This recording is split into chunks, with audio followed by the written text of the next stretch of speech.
Welcome to the session, Technology, Productivity, and Development. And this session is in honor of Professor Lawrence Lau for his contribution to this area of research. Let me introduce to you a little bit about Professor Lau. He's a 1969 UC Berkeley PhD, and he was the first Quantile professor in economic development, and he's now the Quantile professor in economic development emeritus since 2006. And between 2004 and 2010, he was the president of the Chinese University of Hong Kong, and he currently serves as the chairman of the CIC. By the way, CIC is the sovereign investment fund of China. And he specializes in economic development, growth, and economies of East Asia. Let me highlight his contribution to economic development and technology and productivity by telling you one of his papers. The paper published in 1973, Transcendental Logarithmic Production Frontiers in the Restats. It was cited 2,397 times according to Google Scholar. So you can see that this paper lays the foundation of production function. And also in another paper, the sources of economic growth of East Asian newly industrialized countries, published in 1994, was cited 815 times. So we can see his contribution in these areas.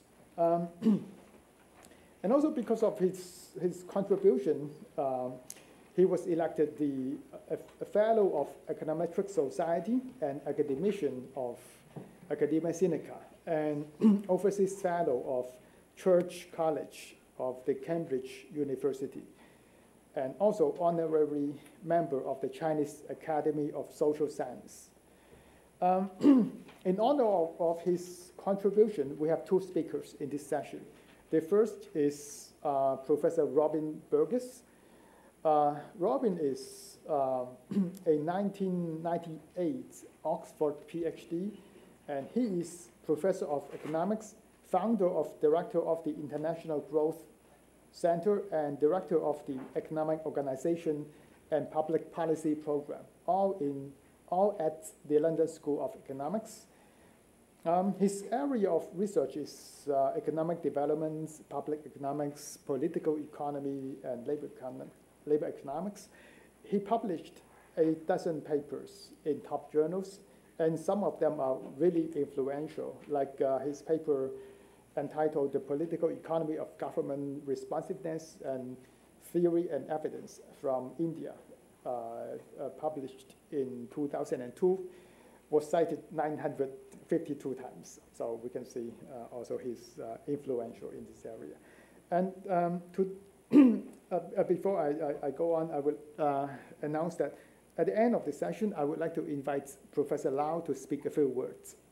And today's Professor Burgess' title, the lecture's title is Can Basic Entrepreneurship Transform the Economic Lives of the Poor? Okay, let's welcome Professor Burgess.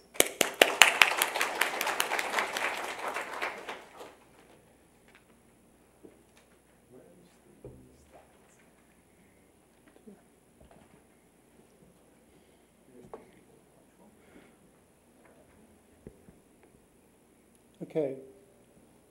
Well, thank you very much for inviting me, particularly in the presence of Lawrence Lau, whose work I've known for some time. What I'm going to be talking about today is really productivity and technology at the very bottom of the income distribution. So the sort of motivation for the work is this idea that comes out of Lewis, which is that there's a huge amount of surplus labor. And this labor is basically characterized by groups of people that just earn wages. So they're laborers. They make no direct use of capital. And I mean, Lewis has some very nice descriptions, basically mainly made on the Caribbean, of coolies, of agricultural laborers. But in Bangladesh, the country that I'm going to be focusing on today, these people in rural areas are typically agricultural laborers, domestic servants, and they basically have no capital, have no skills. They're largely illiterate. So today I want to do two things. One is to use a very, very large survey to get in and look at exactly what these people do. So literally, where do they spend their hours? What occupations do they work in? How many days do they work a year? For how long, and so forth. So that's the sort of first thing I want to do, and this is something which this group has interested me for a long time, and this was an opportunity to kind of look into their working lives. And then the second thing is to do an experiment where some of these laborers get capital skills in the form of a small business. So now we're kind of sort of a la Lewis introducing capital. And the big question there is, do their working lives change in a way that is beneficial? So we're not talking about structural transformation in the sense of people in the villages of Bangladesh moving to the capital. We're really just talking about within village occupational change. So of course the set of occupations that exists in Bangladeshi villages is not huge. So there's not like software engineers or the kind, so if you look across the wealth distribution, at the very bottom you have these laborers, and then as you move up, basically two things start to change. You get more self-employment, mainly in the form of taking care of livestock, and you get greater ownership of assets, particularly of land. So the rich, as it were, in these communities are characterized by running livestock businesses and owning land which they then use laborers and others to cultivate. These are quite simple economies, and so what we really want to ask is, can we take the group at the very bottom and move them up that wealth distribution by giving them capital and skills? So the sort of two questions is, one, can we engineer in situ meaning within village, occupational change and structural change? And the second is, can the poor run businesses that hitherto had been the preserve of the non-poor? Okay, so I think those are both sort of unknown questions. So let me just sort of step back for 1 second and sort of say why I became interested in this group. I mean, the first thing is, this group is one which, people call the poorest of the poor and so forth. And they're really characterized as being very difficult to reach, as a very limited demand for capital or skills. And that's not too surprising given the occupations that they engage in. So they do things like seasonal agricultural labor, domestic servants, where basically demand for labor is very irregular over the year and can vary from year to year. So if it's a year with bad weather, the demand for their labor may fall. And they also suffer disproportionately from seasonal hunger. So many of the villages we're going to look at in Bangladesh come from the northwest, which is known as the famine zone. So these are people who suffer from periods of the year where, because the demand for their labor is so low, they start to go hungry. Also from historical work that I've been doing with Dave Donaldson, these are the types of people who die during famines. So basically their income is characterized by W over P, and if it's a year of bad weather, W falls, P goes up, and so they get squeezed. And even during the sort of modern post-independent period in India, in some work with Mike Greenstone, Dave Donaldson, and Livia Duchesne, we're also finding this is the group that suffer from weather shocks. So there's actually excess mortality in this group when the weather is too hot or there's not enough rainfall. So they're basically a big vulnerable group found across South Asia and in different forms across the world, which have been in this position for a very long time. So obviously we would hope that economic development writ large would deal with this problem over time, but it is something that has been persistent. So to be concrete, and I want to focus today mainly on giving you some tables and figures of what we find. We're going to carry out a baseline survey in 2007 of about 23,000 households from 1,300 communities. When I say communities, think of a village of about 100 households. And then we're going to generate an exogenous shock to the poor's access to productive assets by the allocation of a basic entrepreneurship program. So this is essentially the selection of the poor is done in the same way in both treatment and control communities, similarly for the near poor, for the middle and the rich. And so they have no idea which is going to be the one that actually receive the asset. And then the poor receive essentially a menu of choices, types of businesses they could run. So for example, they could start a shop, they could rent land and produce vegetables, they could run livestock businesses, principally based on cows, but also goat and poultry. And then on top of that, they get initial training on that particular asset. And then perhaps most importantly, they get weekly visits by the NGO officer to support them in running this small business. So these are people who have never really worked in these types of businesses. So for 18 months, they get this very intensive support. And then the support ends. And we're looking at them at 24 months, and then again at 4 years, so 2 and 4 years.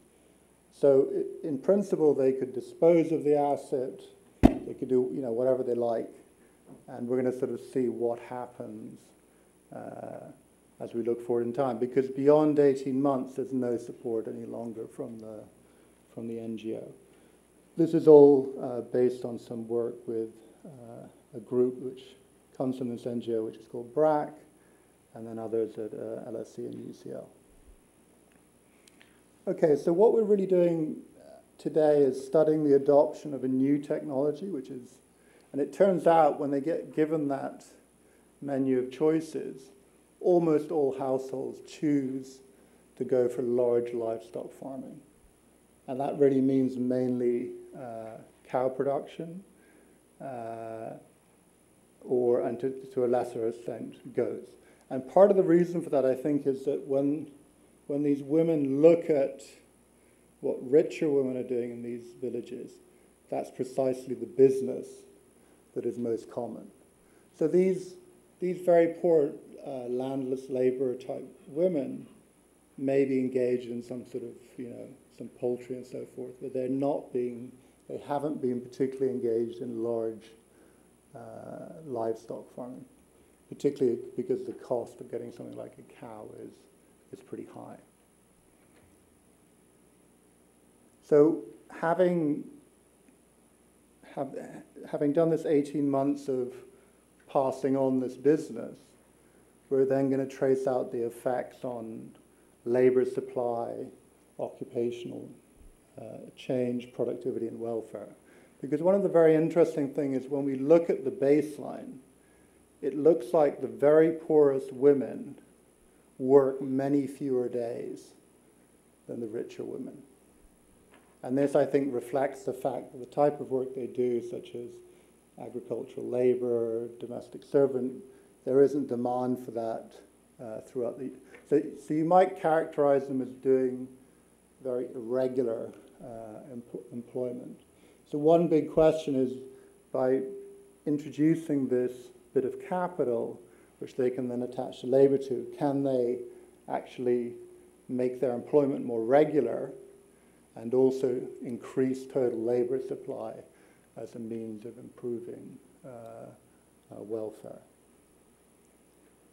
So one big advantage we have is we cover everybody in the village. So we cover, in a census format, everybody in the poor and the near poor areas, but we also do samples of the middle and the rich people. So then we can sort of see what happens to those groups, so we can look at spillover and general equilibrium effects. So for example, if there's suddenly more milk production in the village, what happens to milk prices? What happens to meat prices?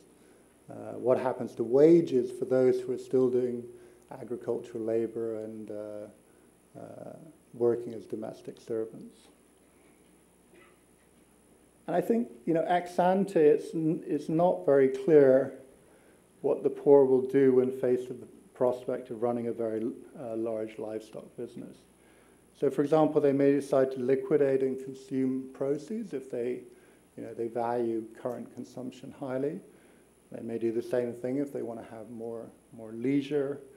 They may feel they have insufficient skills to run these businesses because they're not businesses that they've run in the past. So the choice to liquidate or work with the asset will tell us whether the eligible poor's employment choices were optimal or whether asset constraints make them unable to choose the same occupations as wealthy women. So this is very much Lewis in the sense that suddenly you're introducing a bit of capital into these at the bottom of the income distribution. And the question is, can they make productive use of that capital or not? So let me try to discuss the sort of design of the evaluation. So we cover 1,300 communities, roughly half which are in the control group. So the level of randomization is at the village level. We're not randomizing within because we want to look at general equilibrium effects and so forth. And the important thing is we cover then all the individuals, poor, near poor, middle, and rich, in all the communities. The selection of the poor is done in exactly the same way in the treatment and control communities, and they're not aware at the point that they're selected whether or not they'll receive the program. So in effect, the one group receives the program in 2007, and then we look at their 2 and 4 year effects, and then in 2011, those that were control communities get the program. So we're able to look at these 2 and 4 year.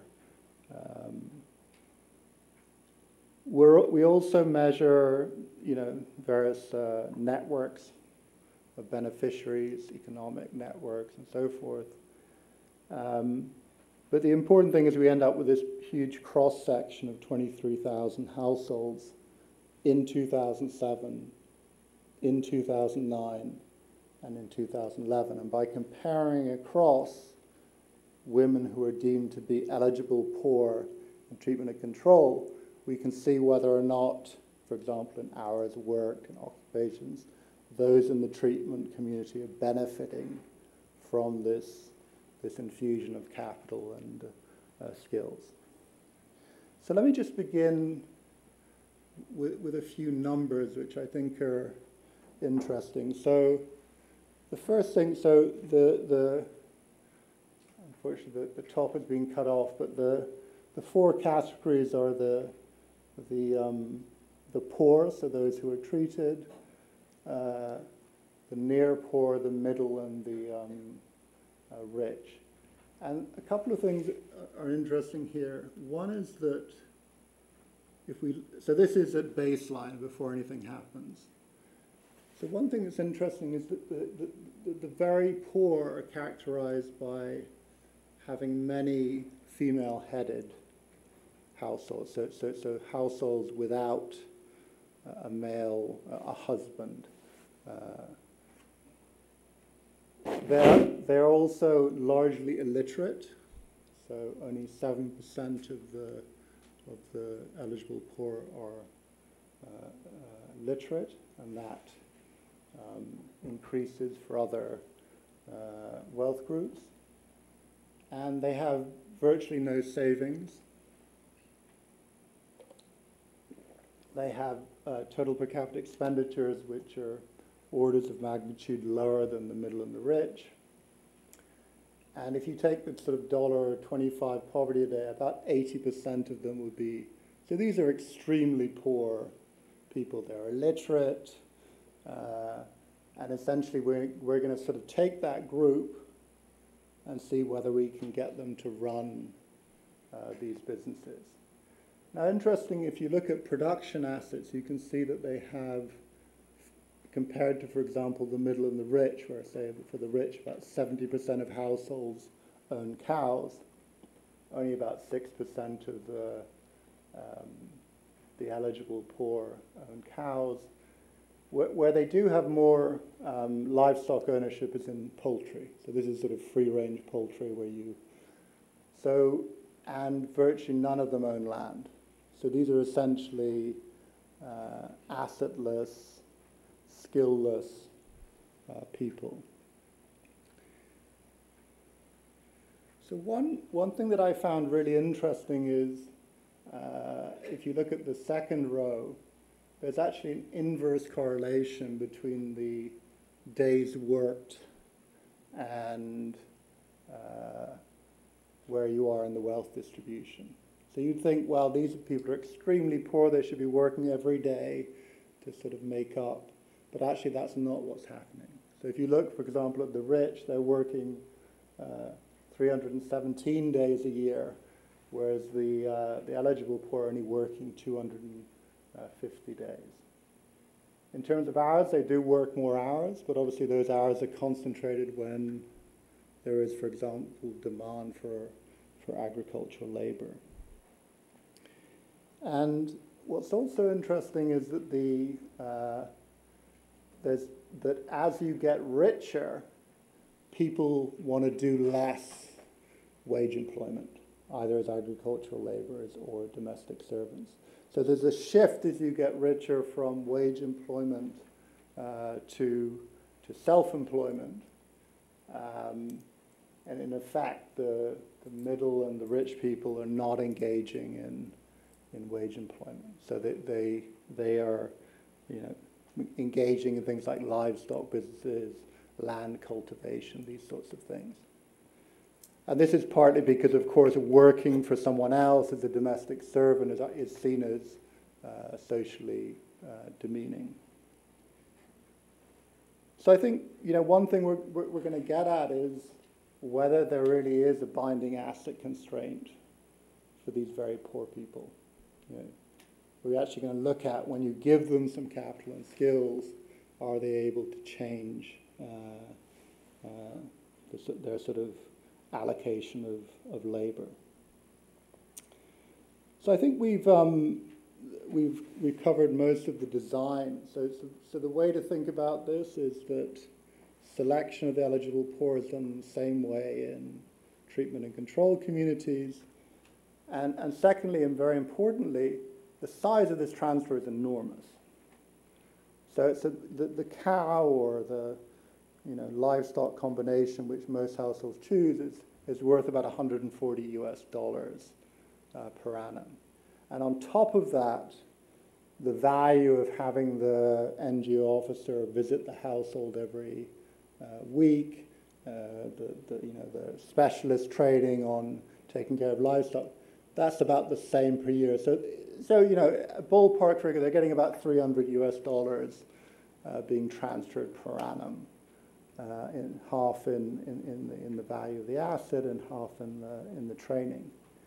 So this is something in the order of 10 times their initial wealth. So it's like some level winning the lottery. If they wish to, they could liquidate this, and so the question is, what do they do? Okay, and as I mentioned before, it's very important also to remember that after 18 months, so before our second year evaluation, all support from the NGO ends.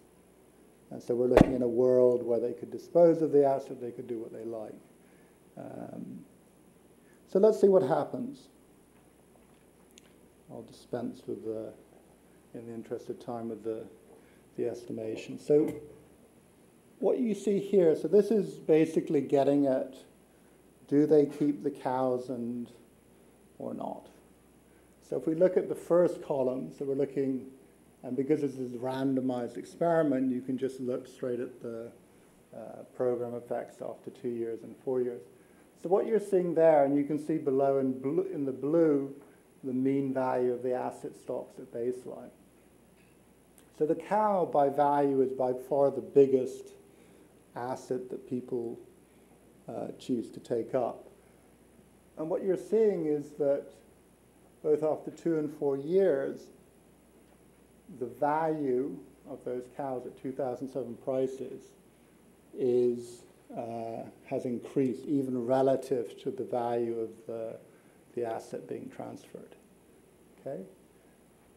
So if we look at this using a sort of quantile regression, it's interesting that basically for about a third of households, nothing happens. So this is the value of total animal values at 2000 prices. So these are people that about a third of households simply dispose of the asset and are basically in the same position they were, at baseline. For about another third, so remember the transfer value is around 10,000. So for about another third, they basically hold on to the asset and maintain its value.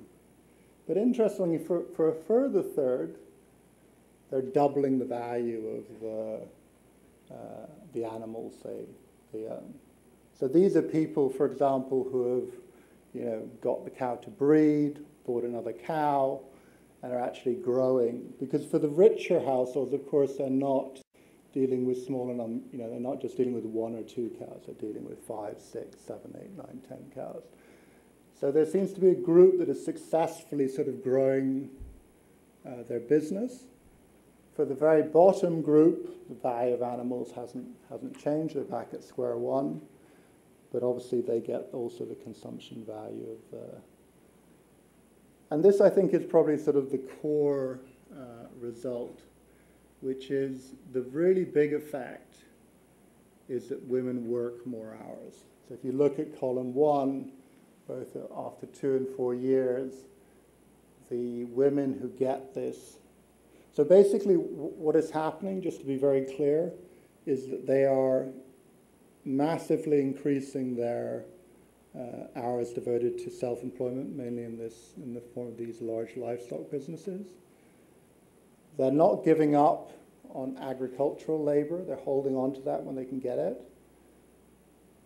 And then on average, they're reducing hours devoted to domestic servants. Now, of course, that's heterogeneous across the population, but that's basically what's happening. So the really big effect is that the number of hours they're working.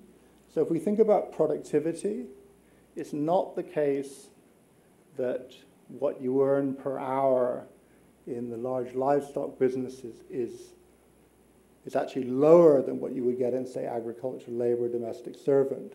But because you have this asset, you can essentially attach your labor to that asset every day. Because if you think about having a cow, you need to take care of this thing for between 2 and 4 hours. It's typically housed in a shed near your house. And so the other really big effect is the number of days increases by roughly 2 months.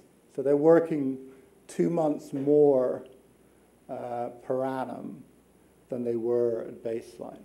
So in effect, their day's work now looks like the middle class and the rich.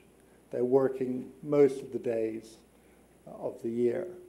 So that the productivity increase is coming through essentially an expansion in labor supply and a spreading out of labor across the year. Because if you look at mean hours per day, by year 4, that's actually coming down. So they're actually working fewer hours per day. And interestingly, the earnings per hour is not changing. So this is simply a productivity increase in terms of total productivity of the year, which is engineered by pushing out dramatically the labor supply of these women,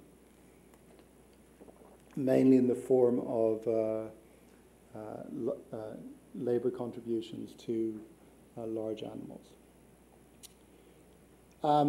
This is just to show really that the most of those increases in hours is coming through hours devoted to cow and goat rearing. And in the final, so as I said, in the and much less from poultry, which is less favored. And in the third column, you can see there's no effect. They're not changing their hours devoted to, on average, to agricultural day labor, but they are, at least by year 4, reducing hours devoted to being a domestic servant. So not surprisingly, these things are quite different across deciles. And one thing that's really interesting is that you see a sort of positive, across the distribution, you see, that pretty much everyone is increasing hours devoted to animal rearing, but it's more pronounced at the top. And it's more pronounced at the top because that's the group that is doing, is sort of doubling the size of their businesses. And it's also that group, only the very top, that is managing to sort of get rid of wage labor, to basically free themselves from wage labor. So to sum up, the program creates employment opportunities. The average beneficiary works 21% more hours and 25% more days at the same hourly rate, rather than fully switching to more productive occupations. And the increase in husbandry hour closes the baseline gap with the middle classes. So basically what you've got is, if you look at the kind of hours devoted to animal husbandry, this group, who are very, very much at the, who are doing very little of this, are now looking like the middle class. Okay, they haven't reached sort of, the kind of what the rich are doing. And also interesting about it, 1/3 of beneficiaries manage to grow their business up to a point where they leave wage labor occupations. So let me just say two further things, and then I'll stop. One is, of course, in terms of welfare, these additional earnings, which are really just coming from pushing out the labor supply, are considerable. So if you look at the effect on earnings, compared to the mean of that variable at baseline, which is about 4,607, this is about a 40% at year 4 increase in the earnings of these women. So it's a very, very sizable improvement in their incomes. And you see some movement out of poverty, and also an enormous increase in household savings.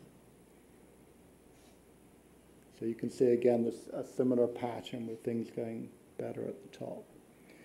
So when I started this project in 2006, I went out to these villages and asked to talk to sort of people that I just selected off a list who were in when it was at the pilot stage, who were 2 or 4 years in.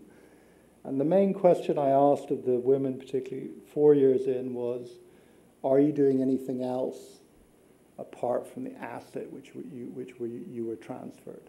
So are you doing something else apart from, for example, cow rearing?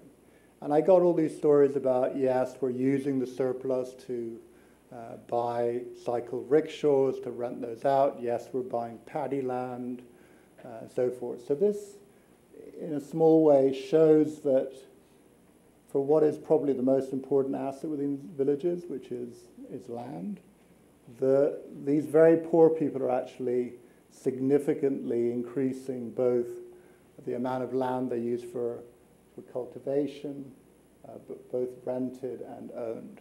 So again, this is another sign that they are moving much more into the position of the middle-class women, who are characterized by doing less wage employment and owning more self-employment and owning assets such as land. The cost benefit is not particularly sophisticated, but it tells you that if you just took the same amount of money that you're transferring and put it in a bank account, the overall return to the household will be much lower under that deposit scheme relative. So there seems to be something that these people are using this capital to generate more value than if you simply put the capital into a bank account. And then finally, in terms of other people, both within the household and the community, what we basically see is modest increases in hours for people like the husband where they exist, or for older children. But actually very little signs that either the older children or the husbands are cutting back on wage employment. And also the enrollment in school is not being affected. So what we see is sort of larger expenditures on school. And then in terms of general equilibrium, the only real effect we can see is that there's a reduction in the community level wage, which is paid for being a domestic servant. So as these poor women reduce their labor supply to that occupation, the wage for others that are still involved are... So let me just conclude now. I think what's interesting here is that there's some suggestion, and I'm not saying this is the optimal thing to do, but what is clear is if you look at the control community, there's really no change in the situation of the women at the very bottom in terms of getting into new occupations. They're basically in a very stagnant situation, probably which their parents had been in and their grandparents. So this is sort of like a big push program at the level of the village.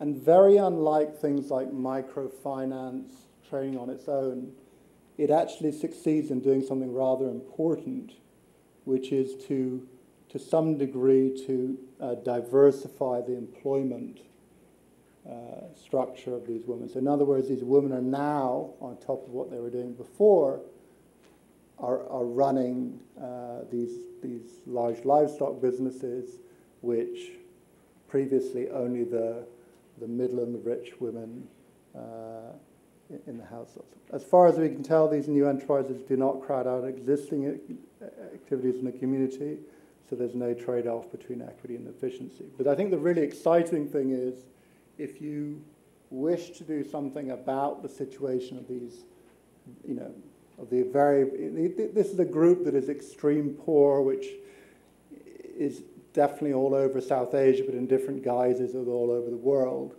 Even in the US, think about the poorest people in the US, UK, they don't have any capital, they don't have any skills. And this is a means, these women are on average 40 years old, they all have children, that somewhat surprisingly, this program, perhaps by focusing on types of businesses that are already in existence in these villages, has been very successful in uplifting these women to a position which is very different from the time before the program. Thank you very much.